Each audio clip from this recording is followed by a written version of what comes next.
Part 3. The Post-Aasgard High. The Core Enchantments. Asgard couldn't have been better placed. It was the hardest part of the journey, followed by arguably the most beautiful part. And I think this set me up to be in this kind of grateful daze. Well, at least until we arrived at Lake Vivian, where things would get dicey again. The core enchantments were perfectly named.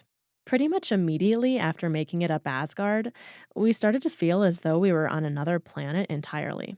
Something about the low lying, desert like vegetation paired with towering granite peaks and patches of perfectly white, untouched snow was otherworldly.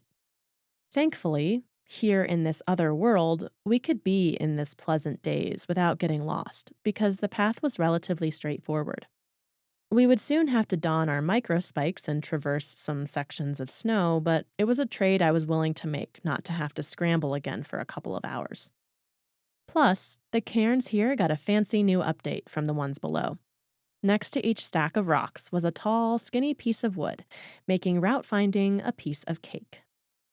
Everything up until this point of the Enchantments Trail was relatively confined. Heavily forested paths, walls of boulders, but here at 8,000 feet, it was just one big, wide open space, and would be for pretty much the entire core enchantments. I thought of all those people who, like us, got permits to camp in the enchantments. Where were they all?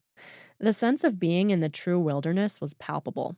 For a while, we saw more animals than people. Of course, there were our friends the goats, which I had become increasingly less afraid of. But as we were filtering our water next to a freezing cold stream that fed into a partially frozen over isolation lake, we witnessed a majestic marmot standing atop a nearby boulder. And as we made it past Isolation Lake and on our way toward the next milestone, Inspiration Lake, we caught a glimpse of our favorite alpine animal, the pika, or as Brandon likes to describe it, a hardy hamster. We were pretty much always walking next to either a crystal clear lake, a powerfully flowing waterfall, or a peaceful stream of some kind. I had to remind myself just how incredible this was, as I know the human mind has a tendency to habituate to anything. But I didn't want to forget this. It was unlike anything I had ever done before. The toilets in the enchantments were also unlike anything I experienced before. When I first heard about the toilets on the Leavenworth Rangers and Climbers Facebook page that I joined to prep for the hike, I was intrigued. In all my past camping and hiking experiences, you could do your business wherever you wanted, as long as you buried your poo and didn't go next to a water source. But these toilets they spoke of? They wouldn't use the word toilet unless it was a legit toilet, right? I giggled as I pictured a straight up porcelain toilet on top of the cliff. Either that or the name was misleading and it was just a giant hole in the ground with the best views ever. They ended up being somewhere between a porcelain toilet and a hole in the ground. I much preferred them over packing out my shit, but still, nothing beats my toilet at home.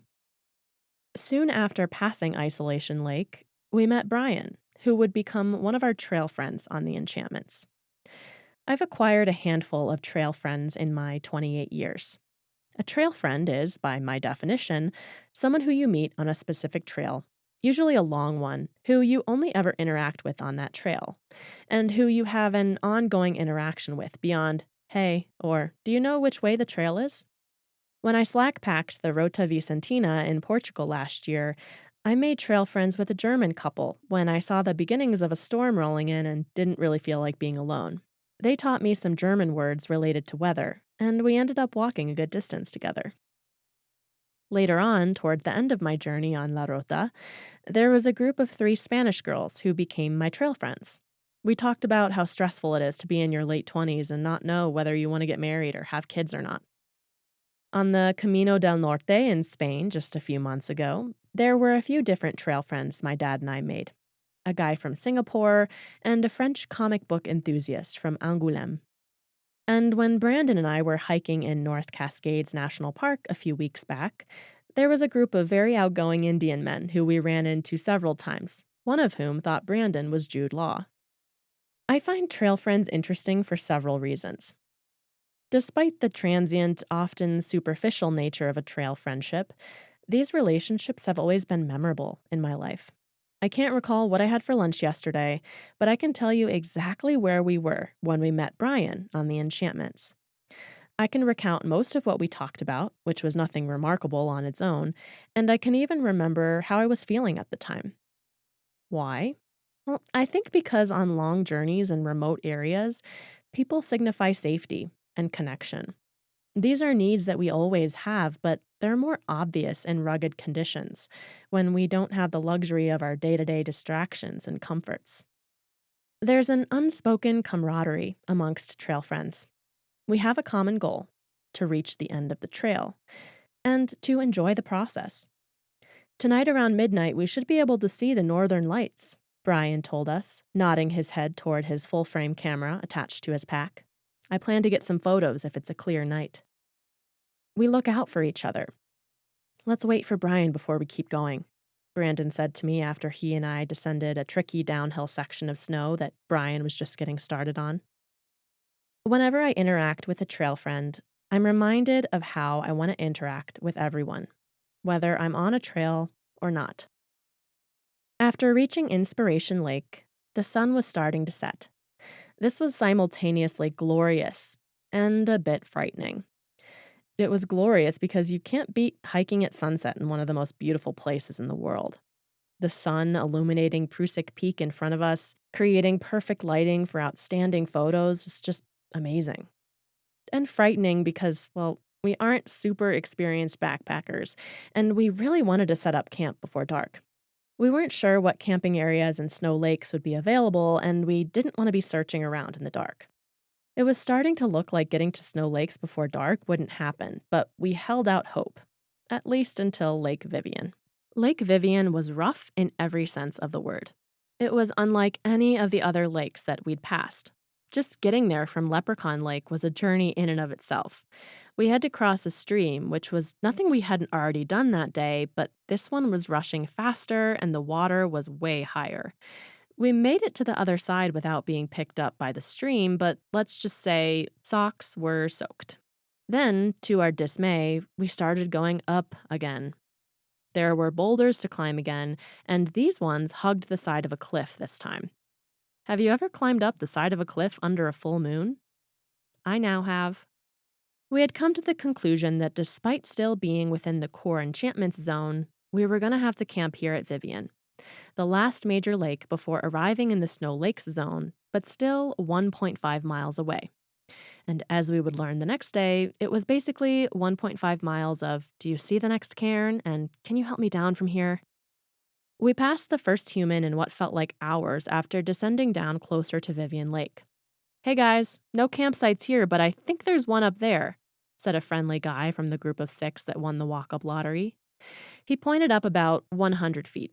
But turns out it was the home to a large family of goats, so we opted to continue on for a bit and seek out some other options. Then we passed by a woman in a sleeping bag. There was space next to her for our camp, but her bag of food was hung from a tree really low to the ground. We didn't want to be nearby should a bear discover the makings of a delicious second dinner. Everything within me relaxed when I heard Brandon yell from above, "I've got the perfect spot. Come on up." After a bit of climbing, I discovered what was probably more of an overlook than a camping site, but it would work.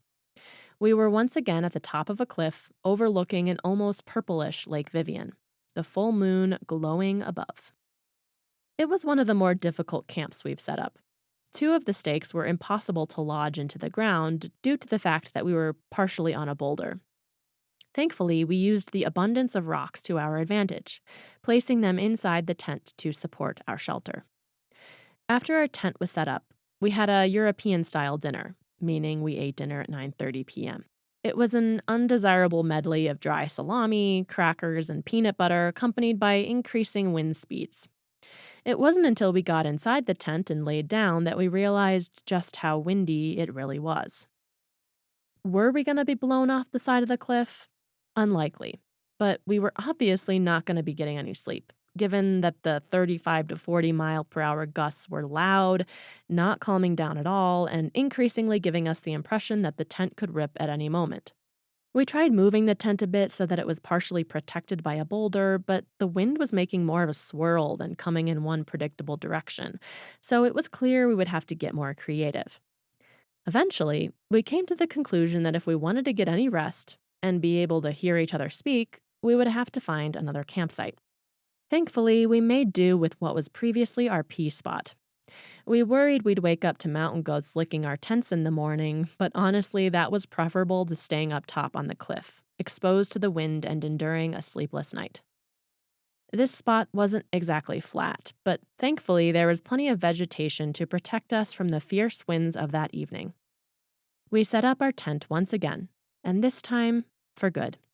We could finally rest.